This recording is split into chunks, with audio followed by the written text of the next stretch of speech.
नमस्कार दोस्तों, GK update में आपका स्वागत है। आइए हम लोकसभा के भाग 2 में कुछ इम्पोर्टेंट क्वेश्चन लोकसभा से संबंधित है उसे डिस्कस करते हैं। आशा करते हैं आपने पहला वीडियो देख लिए होंगे। क्वेश्चन नंबर 47, लोकसभा का कार्यकाल 5 वर्ष से अधिक किस अवस्था में बढ़ाया जा सकता है? देखिए, इसका ऑप्शन बी होगा, जब राष्ट्रीय आपात लागू हो। आइए हम चर्चा करते हैं इसके डिटेल पर। लोकसभा का कार्यकाल का चर्चा अनुच्छेद 83 में है। अब है कि लोकसभा का कार्यकाल अनुच्छेद 83 में है, तो राज्यसभा का कार्यकाल कितने वर्षों का होता है? तो दोस्तों, राज्यसभा का कार्यकाल 6 वर्षों का होता है। लेकिन राज्यसभा सदस्यों का कार्यकाल 6 वर्ष का होता है। अगर आपसे पूछे कि राज्यसभा का कार्यकाल कितना होगा, तो आप 6 वर्ष मारेंगे तो आंसर आपका रॉन्ग हो जाएगा। इसलिए 6 वर्ष नहीं होगा। राज्यसभा के सदस्य का कार्यकाल 6 वर्ष, राज्यसभा का कार्यकाल पूछे तो इसका अनंत हो जाएगा। इसका लिमिट ही नहीं है, इसलिए इसे अस्थायी सदन कहते हैं। देखिए, ऑप्शन नंबर बी में राष्ट्रीय आपात यूँ तो आपात 3 प्रकार के लगते हैं दोस्तों। जैसे राष्ट्रीय आपात है, एक है वित्तीय आपात, एक है राजकीय आपात। राष्ट्रीय आपात अनुच्छेद 352 में लगता है और वित्तीय आपात 360 में लगता है, राजकीय आपात 356 में लगता है। तो हमारा ऑप्शन है बी, जब राष्ट्रीय आपात लागू हो तो हम लोकसभा का कार्यकाल 5 वर्ष से अधिक बढ़ा सकते हैं। 5वीं जब लोकसभा चल रहा था तो उस समय 1 वर्ष बढ़ाया गया था। लोकसभा का कार्यकाल उस समय 6 वर्ष हो गया था। देखिए, मुख्य निर्वाचन आयुक्त तो आंसर नहीं होगा, लेकिन मुख्य निर्वाचन आयुक्त की चर्चा अनुच्छेद किस में है? तो अनुच्छेद 324 से 329 तक। अगर हम बोलें कि भाग, तो भाग हमारा 15 हो जाएगा। अभी अगर मुख्य निर्वाचन आयुक्त पूछ दे कि मुख्य निर्वाचन आयुक्त कौन है, तो अभी सुशील चंद्रा है दोस्तों। सुशील चंद्रा बदला गए हैं। इससे पहले थे सुनील अरोड़ा जो 23वें नंबर के थे, अभी 24वें नंबर के सुशील चंद्रा हैं। तो आइए हम चर्चा करते हैं क्वेश्चन नंबर 48, लोकसभा के किसी सदस्य की सदस्यता कितने दिनों तक लगातार अनुपस्थित रहने पर समाप्त हो जाती है? देखिए, इसका ऑप्शन हो जाएगा दोस्तों ए।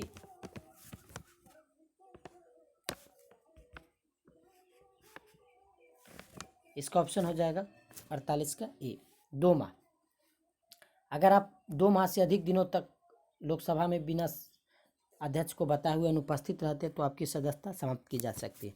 पूछिए यह किस अनुच्छेद में चर्चा है? तो यह अनुच्छेद 101 के 4 में चर्चा है दोस्तों।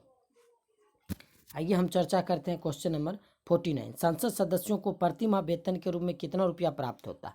तो इसका आंसर हो जाएगा 1 लाख रुपया दोस्तों, ऑप्शन डी। क्वेश्चन नंबर 50, संसद के सत्र में उपस्थित रहने, अगर कोई संसद सदस्य उपस्थित रहता है और संसदीय समिति की बैठक में भाग लेता है तो उससे दैनिक भत्ता 2000 मिलेगा 1 दिन के भाग लेने के लिए। क्वेश्चन नंबर 51, संसद को सुचारू रूप से अपना कार्यकाल चलाने के लिए, अब देखिए सांसद होते हैं, उन्हें अपना ऑफिस भी खोलना होता है, तो ऑफिस चलाने के लिए कार्यालय भत्ता आप देख सकते हैं, तो उसका ऑप्शन हो जाएगा 45,000। अब क्वेश्चन नंबर 52 है, लोकसभा सदस्य अपना त्यागपत्र किसको देता है? तो लोकसभा सदस्य अपना त्यागपत्र लोकसभा अध्यक्ष को देगा, ऑप्शन नंबर सी में आ जाएगा। अब है कि लोकसभा अध्यक्ष और उपाध्यक्ष आ गया, तो लोकसभा अध्यक्ष और उपाध्यक्ष की चर्चा किस में है? तो उसका अनुच्छेद 93 हो जाएगा दोस्तों। अगर देखिए लोकसभा अध्यक्ष भी अगर अपना इस्तीफा देना चाहे या अगर किसी भी तरीके से उन्हें हटाना चाहे तो हम लोकसभा में 2/3 बहुमत से उन्हें हटा सकते हैं या पूर्ण बहुमत से हटाया जा सकता है। और अगर राष्ट्रपति है, राष्ट्रपति अपना त्यागपत्र किसी को देता है तो किसे देगा?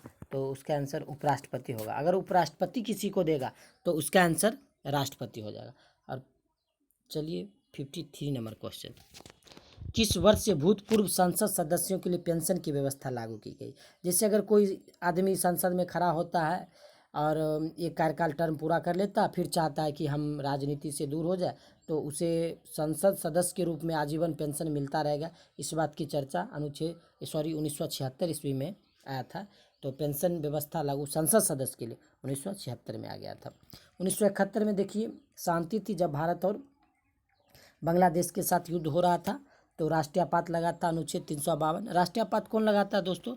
तो राष्ट्रपति लगाता है। 1975 में भी राष्ट्रीय आपात लगा था, जब इंदिरा गांधी का समय था, उस समय इमरजेंसी लग गया था। देखिए क्वेश्चन नंबर 54, लोकसभा की बैठक की अंतिम तिथि तथा दूसरी बैठक की प्रथम तिथि के बीच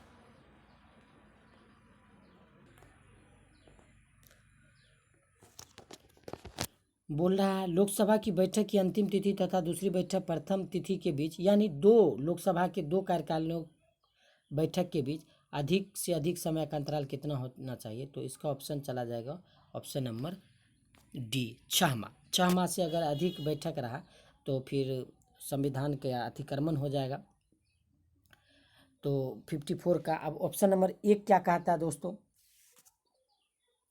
तो ऑप्शन नंबर 1 कहता है 1 महीना। 1 महीना क्यों कन्फ्यूजन में डालने के लिए क्या गया कि जब अगर राष्ट्रपति प्रधानमंत्री को बोलता है कि आप सरकार बनाइए, तो उसे पूर्ण बहुमत साबित करने के लिए 1 महीना का समय दिया जाता है। और दूसरी बात, जब राष्ट्रीय आपात लागू होता है यानी 352 अनुच्छेद का प्रयोग रहता है देश में, तो उसकी अनुमोदन के लिए 1 महीना का समय रहता है। 2 महीना अन्य आपात जैसे वित्तीय आपात हो गया, राजकीय आपात के अनुमोदन के लिए 2 महीना, और इसका आंसर तो 6 महीना हो जाएगा। चलिए क्वेश्चन नंबर 55, लोकसभा के कम से कम कितने सत्र बुलाए जा सकते हैं? तो देखिए वर्ष में कम से कम, ज़्यादा से ज़्यादा तो देखिए 3 सत्र 1 साल में होते हैं, लेकिन अगर बोलता कम से कम, तो कम से वर्ष में 2 बार जरूर सत्र बुलाया जा सकता है। अब देखिए 3 सत्र होता है, एक बजट सत्र होता है दोस्तों, बजट सत्र जो चलता है हमारा फरवरी से मई के बीच चलता है। एक हमारा हो गया मानसून सत्र,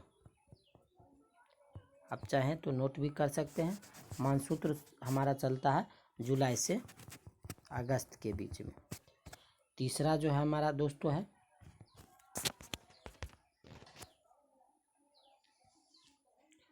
हमारा है वो है शीतकालीन सत्र। शीतकालीन सत्र जो है वो चलता है नवंबर और दिसंबर में। तो साल में 3 सत्र है, लेकिन बोलेगा कम से कम, तो कम से कम के लिए दोस्तों हमें 2 सत्र तो बुलाना अनिवार्य ही है। तो चलिए हम क्वेश्चन नंबर, अच्छा देखिए ये सत्र बुलाते कौन है? तो सत्र बुलाने का काम देखिए राष्ट्रपति करते हैं। राष्ट्रपति सत्र बुलाते हैं, और बोलेगा राष्ट्रपति किस अनुच्छेद में सत्र बुलाते हैं? तो अनुच्छेद नंबर 85। अब देखिए अगर सत्र बुलाते हैं राष्ट्रपति, तो उसे हम सत्र आहूत कहते हैं। अगर राष्ट्रपति सत्र खत्म करना चाहते हैं, बैठक को खत्म करना चाहते हैं, तो उसको सत्रावसान कहते हैं। ये टर्म पॉलिटी में आपको परेशान करेगा दोस्तों। राष्ट्रपति कभी कभी संयुक्त अधिवेशन बुलाते हैं, लेकिन उसकी अध्यक्षता लोकसभा अध्यक्ष ही करते हैं। क्वेश्चन नंबर 56 पर देखिए, राष्ट्रपति लोकसभा को कार्यकाल पूरा करने के पूर्व भंग कर सकता है क्या? हाँ दोस्तों, राष्ट्रपति लोकसभा का कार्यकाल पूरा करने के पूर्व भंग कर सकता है। तो बोलता है किसकी सलाह? प्रधानमंत्री, लोकसभा अध्यक्ष, उपराष्ट्रपति, सर्वोच्च न्यायालय की?